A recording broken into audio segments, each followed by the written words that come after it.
The House of Representatives narrowly approved legislation on Wednesday to elevate the federal government's efforts to combat the threat of domestic terrorism. The vote was 222 to 203. The action came days after a gunman wearing body armor killed 10 people at a grocery store in Buffalo, N.Y. He was arrested and law enforcement quickly said it was a racially motivated hate crime. The bill, the Domestic Terrorism Prevention Act of 2022, creates offices at the Departments of Homeland Security and Justice and the FBI specifically focused on investigating and tracking domestic terror threats. It also directs these offices to share potential risks and take steps to prevent future attacks. The legislation had bipartisan support when it was introduced earlier this year.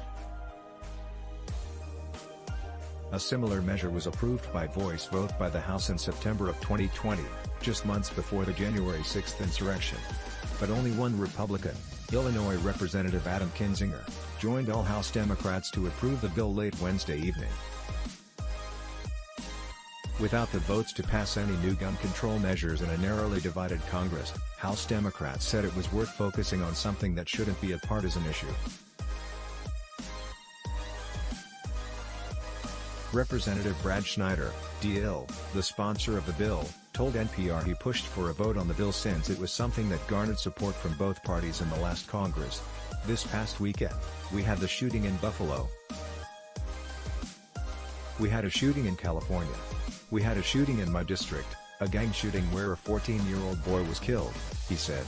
We need to address what is an epidemic of gun violence in the country. We need to tackle the challenge of domestic extremism.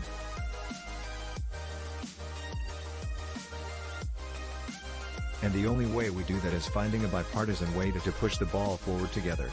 The Illinois Democrats said the threats are going up and there is a need to elevate efforts to find ways to prevent future incidents.